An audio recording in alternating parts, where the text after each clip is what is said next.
Just wanted to try to go live here for a second, see if my internet's even good enough to do it, which I think it isn't.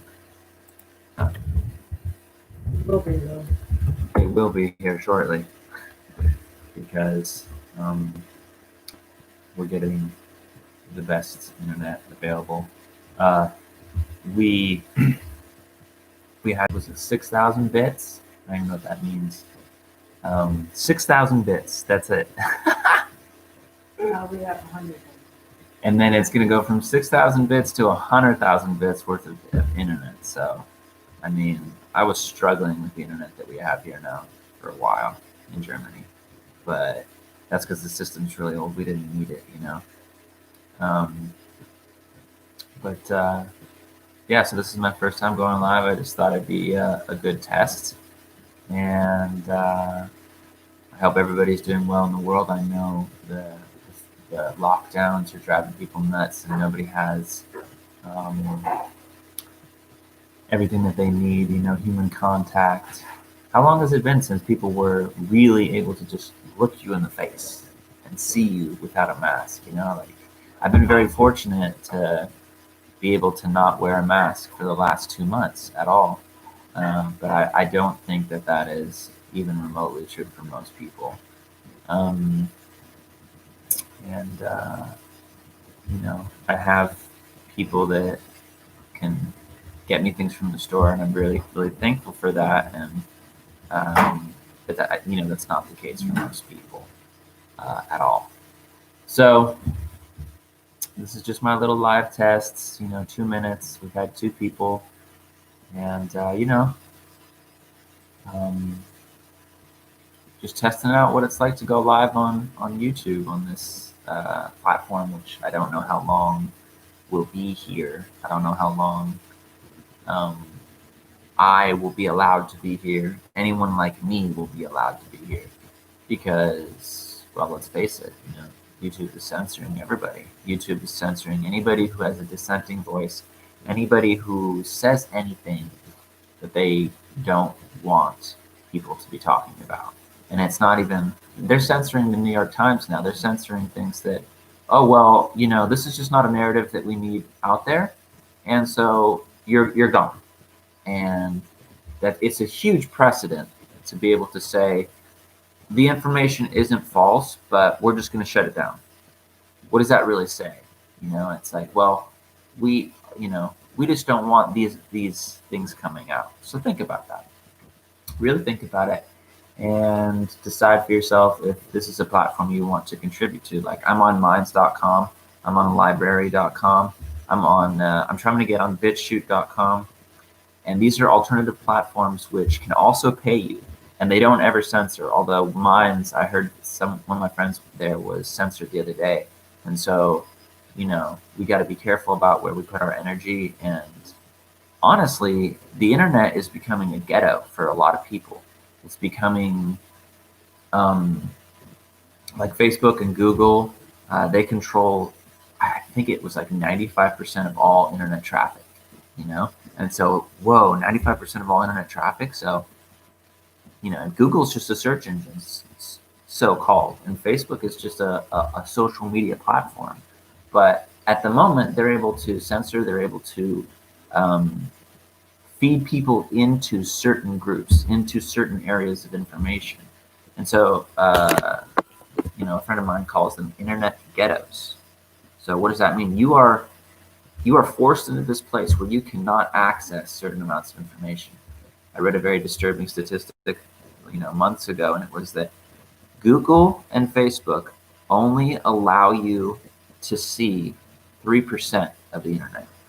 So that means that they are censoring 97% of all things that you can find on the internet.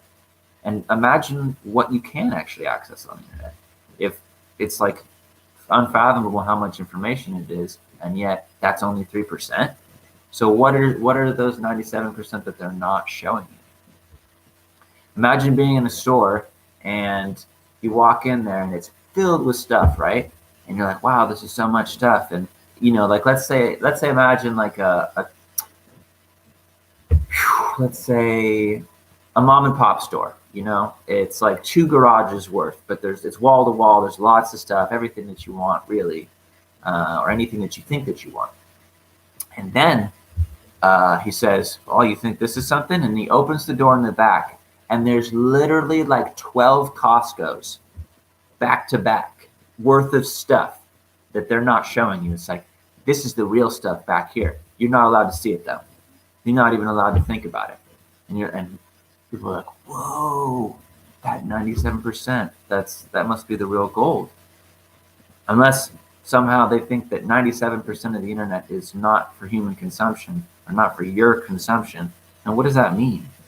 What does that mean? Oh, you can't be trusted to see. It's like in Raiders of the Lost Ark when he's wheeling it in the Ark of the Covenant into that huge military base where it's just like one crate amongst countless endless crates that, and of course what they're saying there is that the government has access to huge amounts of secrets and huge amounts of things that they don't want you to know about. They don't think that you got your big boy or big girl pants on to be able to say, okay, I can handle this scenario. And maybe they're right, you know. And but it's a self-fulfilling prophecy. Why? Because in reality,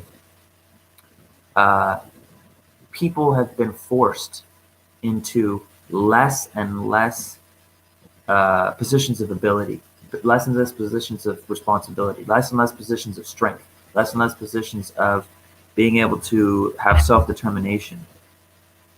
Like if you take a 1900 human being from America and you pit them up against a being from 2020, 120 years later, in almost any field, first of all, they'd be able to outwork you, just bar none. They could break you over their back. Like, I don't care if they're an 80-year-old man. They just destroy you. Okay.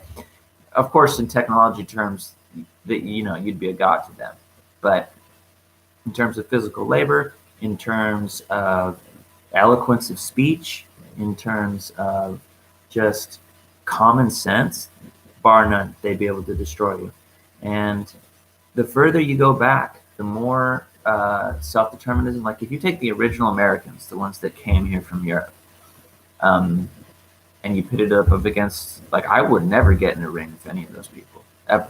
You know, not that I'd get in a ring with anybody these days. I'm not that much of a fighter, but if I have to, I will. And that's sadly, I think, where we're coming to in the United States. I really think that civil war is coming. I'm in Germany right now, and I'm flying home in a week or so. And I don't want it to be true, but just because I don't want it to be true doesn't mean that it isn't true. And so, I've prepared over the years, food, water, medicines, guns, ammo. These are all the things that you need to have to be able to survive in any self-sustaining, even if you're just out there, if there was no other human being on earth, you'd still need guns, ammo, food, water, medicine in your home, to defend yourself against the wilds, to hunt, to do whatever, to feed yourself, to do all this stuff. So these arguments that people give that, oh, you don't need to be self-sustaining, you don't need to even worry about yourself at all. It's like, where is this really coming from? Where do people imagine that, it's okay to say, I am a maggot, a spineless being.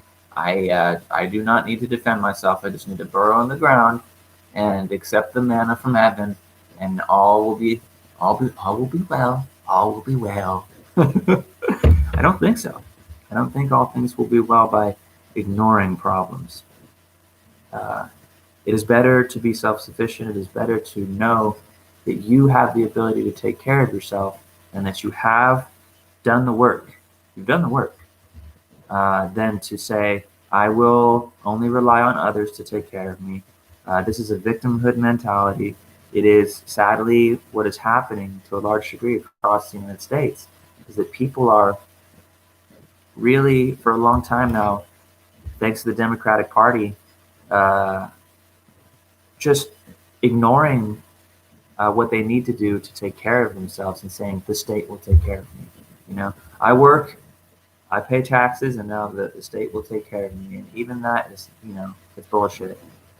You should never rely on other people to take care of you. You should rely on yourself, and also be willing, able, and happily helping others, because the time will come when you need help. And so God helps those who help themselves. And the best part about the Bible is you take out any real, white man in the sky type of mentality about it, and you just take it, okay, if this was just life lessons, and then you separate it, and I do this with all kinds of things, because there's dogma in every religion and every creed, and it can really take you away from what's important about it. So like mathematics, for instance, 1 + 1 = 2. Then you shroud that in a religious context, and people are turned off from it.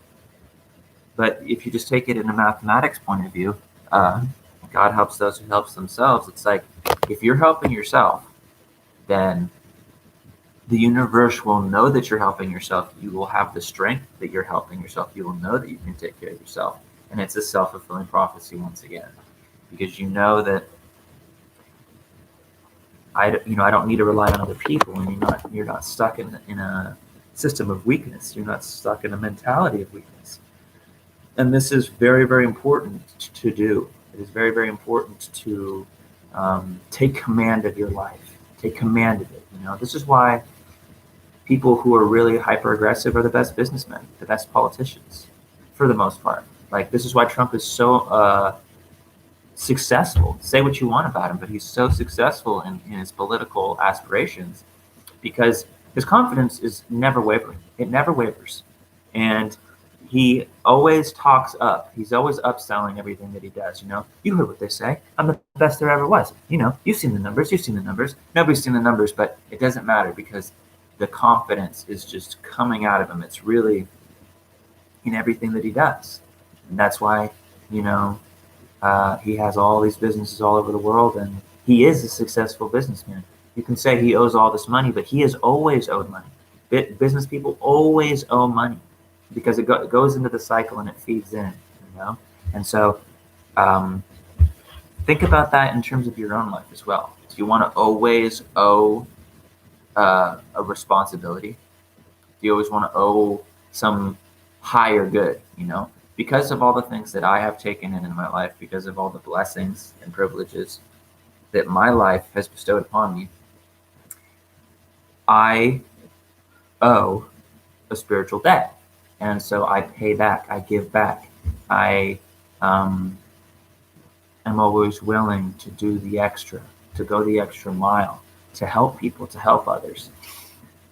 And if I can't do that, then I wait and I plan for the time that I can. And so I'm glad that I did this live. It's my first one. And it's important for people to be able to talk to each other. It's important for people to be able to communicate their needs, their desires, and their points of view. And so this is why censorship is blasphemous. It is wrong. It is unconstitutional. It is against human rights. Think about it this way. If we were all apes, if we were all cows in the field or something like that, and then some group of cows came together and they said, okay, if Betsy over there tries to moo, we're going to go muzzle her. We're going to go over there, and then we're going to kick her jaw off and say, no, you can't moo. Well, this is my natural right. I can speak. I can breathe anytime I want. No, you can't. Your mooing is a threat to the community. It's like, what?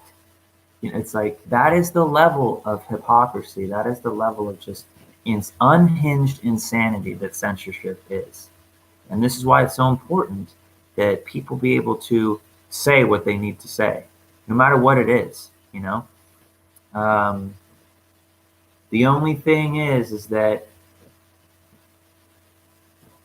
if someone is saying, like, let's go, hurt the person over there, let's go do it right now, let's go, come on, let's go, and they're like inciting violence, inciting it without just cause or something like that, that's where it gets a little fuzzy.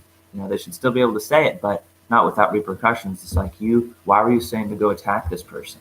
Why were you trying to get people to go hurt them? Because you don't have the right to get people to hurt others. So you have the right to say what you want, but not without there being backlash, not without there being people saying, you were trying to hurt this person, and that's not okay with us. And we want you to stop that right now. So that's the difference between being able to say what you want, or it being censored, or being able to say what you want, but people also get to have a response to that. They also get to say, okay, yeah, you get to say that, but now we're saying that you were trying to hurt that other person, and therefore there will be repercussions for that as well. And that all feeds into natural law. That all feeds into, you can do whatever you want so long as you're not stealing from anybody else. Okay? So if you're telling people to go attack somebody, then you are stealing that person's safety. You're stealing that person's ability to move throughout the world, because now there's all these people coming up to them and saying, hey, yeah, that guy told us to go attack you, and now we're doing it. And it's like, well, what was the reason? What was going on? Am I doing something wrong? Well, no, but we believe what he was saying. And it's like, what? So now I have to deal with that, and I am out of my time. I'm at a loss for my safety, and I have to worry about people sending other people to my house. So that person just stole from you. The person that incited the violence, the person that incited this attack against you. And so natural law is it's so easily put. Just don't steal. You want things to be good in your life and in everyone else's life, don't steal. Break it all down. If I'm lying to someone, I'm stealing from them. If I take something that's not mine, even if I borrow without asking, I'm stealing. I'm taking away that thing from that person. So think about it that way. And there's more of these live streams to come, I'm pretty sure.